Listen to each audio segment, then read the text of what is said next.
नमस्कार दोस्तों, एक बार की बात है। एक गाय घास चरने के लिए जंगल में गई। शाम ढलने ही वाली थी कि उसने देखा एक बाघ उसकी तरफ दबे पांव आ रहा था। वह डर के मारे इधर उधर भागने लगी। वह बाघ भी उसके पीछे दौड़ने लगा। दौड़ते हुए गाय को सामने एक तालाब दिखाई दिया। घबराई हुई गाय उस तालाब के अंदर घुस गई।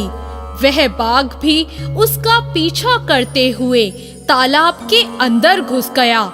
तब उन्होंने देखा कि वह तालाब बहुत गहरा नहीं था, उसमें पानी कम था और वह कीचड़ से भरा हुआ था। उन दोनों के बीच दूरी काफी कम हो गई, लेकिन अब वह दोनों कुछ भी नहीं कर पा रहे थे। वह गाय उस कीचड़ के अंदर धीरे धीरे धंसने लगी। वह बाघ भी उसके पास होते हुए भी उसे पकड़ नहीं पा रहा था।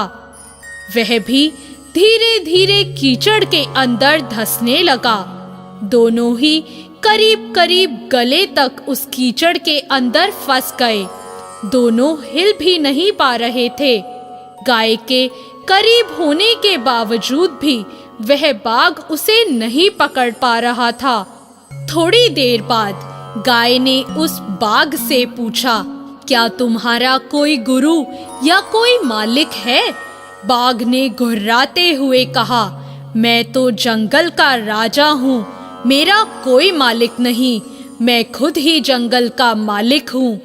गाय ने कहा, लेकिन तुम्हारी उस शक्ति का यहाँ पर क्या उपयोग है? उस बाघ ने कहा, तुम भी तो फंस गई हो और मरने के करीब हो। तुम्हारी भी तो हालत मेरे ही जैसी है।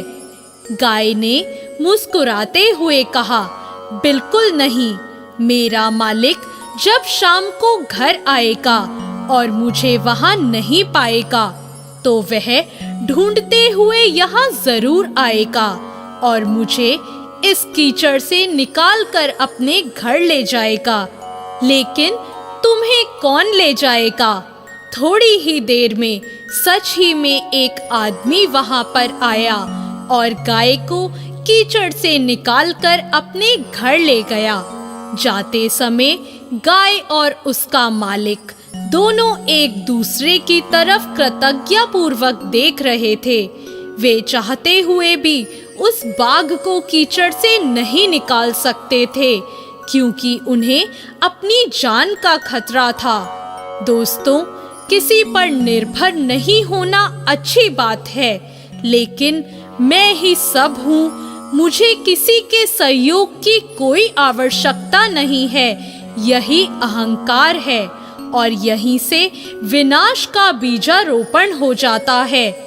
ईश्वर से बड़ा इस दुनिया में सच्चा हितैषी कोई नहीं होता, क्योंकि वही अनेक रूपों में हमारी रक्षा करता है। दोस्तों, हमारी इस कहानी में गाय समर्पित हृदय का प्रतीक है, बाघ अहंकारी मन का प्रतीक है और मालिक ईश्वर का प्रतीक है। कीचड़ यह संसार है और यह संघर्ष अस्तित्व की लड़ाई है। तो दोस्तों, कैसी लगी आपको हमारी ये कहानी? ऐसी और नई कहानियों के लिए हमारे चैनल को तुरंत सब्सक्राइब करें। धन्यवाद।